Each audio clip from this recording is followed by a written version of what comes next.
Buenos días, estimado profesor y compañeros. Hoy les presentaremos nuestro análisis del caso 3, al que titulamos El desafío de la escasez en la salud pública. Este caso se centra en un hospital público que enfrenta una crisis de recursos debido a que hay una nueva ola de enfermedades respiratorias. Este caso presenta 3 pacientes con diferentes grados de gravedad. Por un lado está Carlos, que es un joven atleta con una enfermedad respiratoria aguda. Por otro lado, doña María, que es una anciana con múltiples comorbilidades. Y por último, Juan, que es un padre soltero con 2 hijos pequeños, que pues también necesita atención urgente, ¿no? Debido a esto, el personal médico del hospital se enfrenta a la difícil decisión de cómo distribuir los recursos escasos, como por ejemplo las camas en la unidad de cuidados intensivos. Este caso explora las complejidades de tomar decisiones en situaciones donde los recursos son limitados y las vidas humanas están en juego.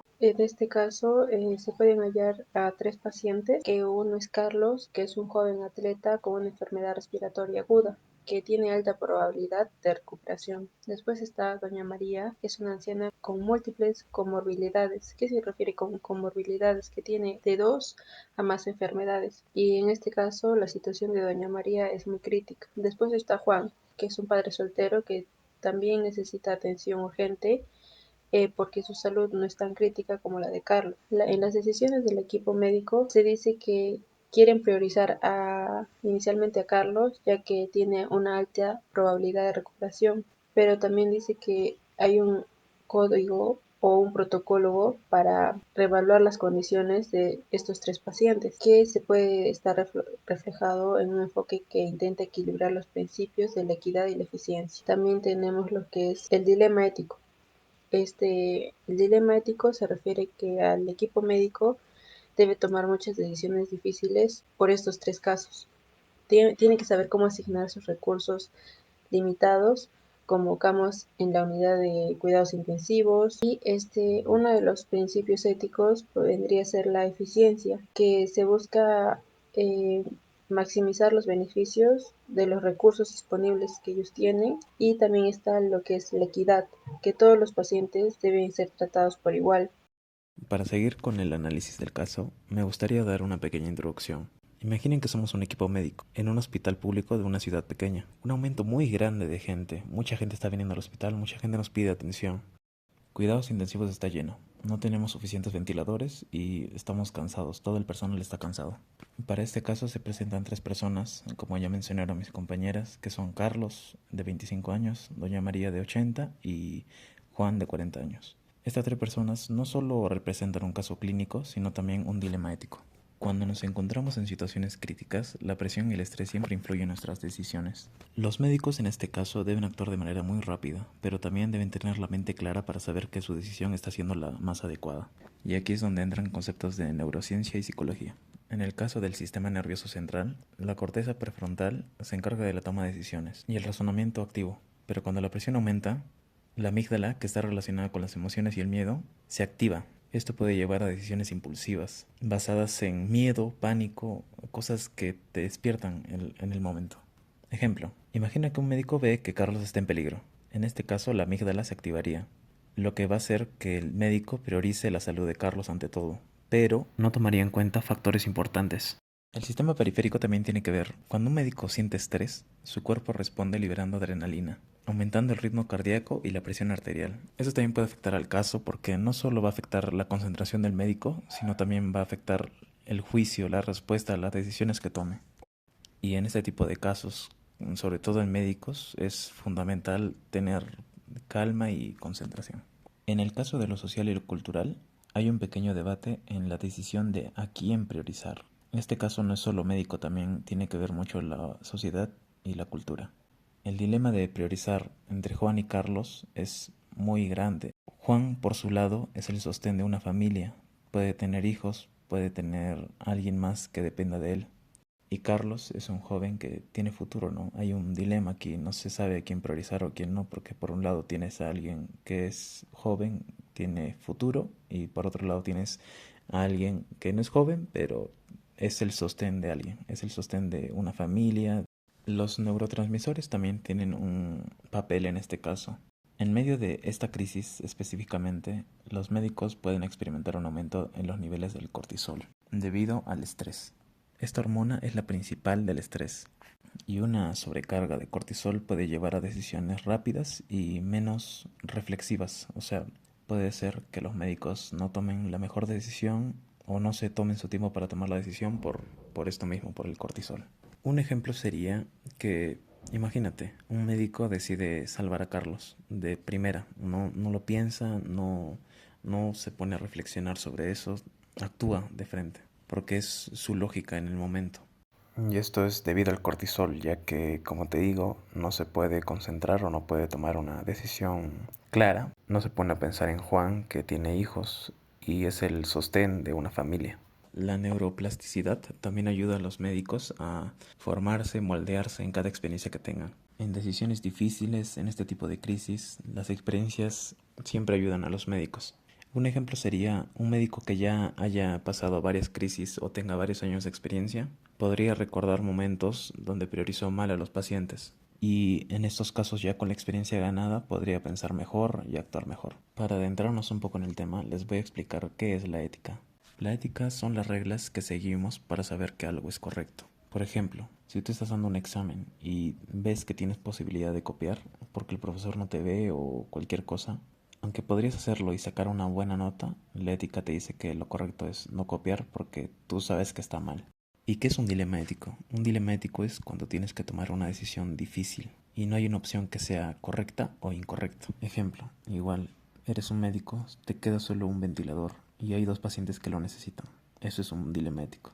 En este caso, como ya les comenté, son 3 casos y los 3 son un dilema ético. Y aquí es donde entran los principios de equidad y eficiencia. La equidad, como todos sabemos, dice que todos debemos tener un trato justo. La equidad dice que tenemos que analizar todas las circunstancias individuales y la dignidad de cada vida, porque al fin y al cabo es una vida y no puedes dejarla por así. En la eficiencia busca maximizar el beneficio de los recursos disponibles. En este caso, los médicos podrían priorizar a Carlos, porque su probabilidad de recuperación es mejor a la de Juan y a la de Doña María.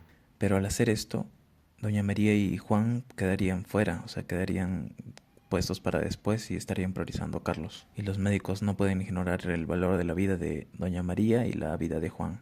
Detrás de cada decisión de estos profesionales se encuentra una vida. Siguiendo con la exposición, les hablaré sobre las consideraciones éticas del caso número 3. En primer punto tenemos la transparencia y rendición de cuentas, donde las decisiones deben ser comunicadas a los pacientes y a la comunidad de una manera muy comprensible y clara. La falta de claridad puede causar desconfianza y resentimiento, lo que puede afectar a las relaciones entre el personal médico y la comunidad. En segundo punto tenemos el impacto emocional y psicológico, donde la salud física y emocional de los pacientes se ven afectadas por decisiones difíciles. En la ética médica es muy fundamental considerar los efectos psicológicos de la atención o su ausencia. En tercer punto tenemos la responsabilidad social. Los pacientes individuales y sus familias y comunidades tienen un impacto en las decisiones de atención médica. Al poder tomar decisiones, las circunstancias sociales y familiares, como la responsabilidad de cuidar a los dependientes,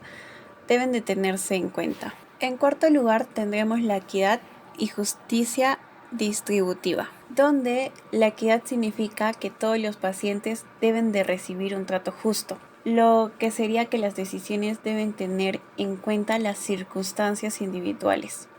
Es muy fundamental establecer una definición de lo que significa ser favorecido y cómo se debe priorizar la atención. Y por último tendríamos la eficiencia. Este principio se enfoca en lograr los mejores resultados posibles con los recursos que se tienen a la mano. Esto puede llevar a dar prioridad a aquellos que tienen más probabilidades de recuperarse rápidamente. Sin embargo, esta práctica podría ignorar a pacientes vulnerables o con necesidades muy complejas. En conclusión, en un contexto de escasez en salud pública se requiere un enfoque ético y multifacético que tenga en cuenta la equidad, la eficiencia y las necesidades individuales al distribuir recursos. Las decisiones deben ser flexibles y adaptables a los cambios en las circunstancias, siempre respetando la dignidad humana y el impacto social. Y finalmente, para abordar estos desafíos éticos de manera justa y sostenible, es necesario un diálogo continuo entre los profesionales de la salud y la comunidad. Ahora hablaré sobre las soluciones que planteamos combinando principios éticos, neurociencia y psicología, para encontrar un balance entre eficiencia y equidad. Como primer punto tenemos la neurociencia cognitiva. Cuando estamos bajo presión, nuestro cerebro, particularmente la amígdala, nos hace reaccionar más por impulso que por lógica. Esto claramente no ayuda en situaciones donde se requiere mucha racionalidad. Para evitarlo, proponemos que las decisiones médicas se guíen por protocolos estandarizados y algoritmos clínicos, los cuales prioricen la probabilidad de recuperación del paciente, su estado crítico de salud y también el impacto social. Como punto 2 tenemos la equidad y eficiencia, encontrando un equilibrio. Sabemos que la equidad es clave, pero en situaciones extremas también tenemos que pensar en eficiencia. Aquí entra la corteza prefrontal, que nos ayuda a pensar de manera más racional y menos emocional. Entonces proponemos un enfoque que combine ambos principios: priorizar a quienes tienen una mayor probabilidad de sobrevivir, pero también aplicar el principio de equidad. Si dos personas tienen la misma chance de recuperación, darle prioridad a quien más lo necesite socialmente, como Juan, que tiene hijos a su cargo. Como punto 3 tenemos el peso de la psicología social y la cultura. Las decisiones médicas no se toman en un vacío y la presión social afecta mucho. Proponemos formar equipos multidisciplinarios para las decisiones donde no solo haya médicos, sino también éticos y psicólogos. Así se puede evitar la presión de grupo y asegurar que se tomen decisiones más reflexivas. El cerebro es adaptable gracias a la plasticidad neuronal. Esto significa que con entrenamiento los médicos pueden mejorar sus decisiones en situaciones de crisis. Proponemos simulaciones periódicas donde el personal se entrene para tomar decisiones éticas y justas bajo presión. La transparencia es clave para evitar malentendidos y tensiones. Sugerimos que haya un sistema de comunicación clara y un comité de ética que supervise las decisiones. Este comité también debería estar disponible para explicar estas decisiones a las familias de los pacientes, creando un ambiente de confianza. Si aplicamos esto a nuestro caso de Carlos, Doña María y Juan, podría ser algo así. Carlos, el atleta joven, tiene una alta probabilidad de recuperación rápida, así que por eficiencia podría recibir prioridad. Doña María lamentablemente tiene menos probabilidad de sobrevivir y un tiempo de recuperación más largo. En este caso no recibiría prioridad, pero se le garantizaría una atención. Y Juan, a pesar de estar en una situación crítica, es el cuidador de sus hijos, lo que lo coloca en una posición prioritaria por equidad. En la reflexión se puede considerar varios aspectos críticos. Como primera reflexión podríamos poner lo que es la dificultad de la toma de decisiones. En esta situación hay tres casos.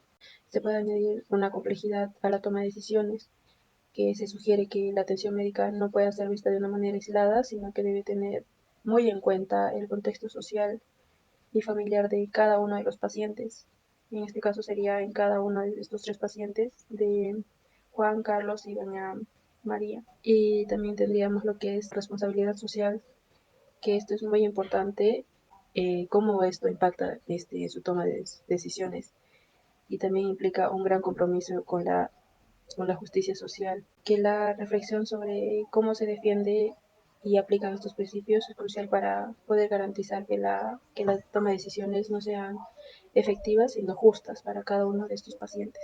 En conclusión, este caso nos muestra lo complejo que es tomar decisiones éticas en situaciones de crisis de recursos limitados. Los médicos no solo deben pensar en quién tiene más probabilidad de recuperarse, sino también en factores sociales como las responsabilidades familiares de los pacientes. Aquí es donde surge el dilema. ¿Priorizamos a Carlos, que tiene una mayor oportunidad de sobrevivir, o a Juan, cuyo rol como padre lo hace especialmente vulnerable? Nuestra propuesta busca encontrar un equilibrio entre la eficiencia y la equidad.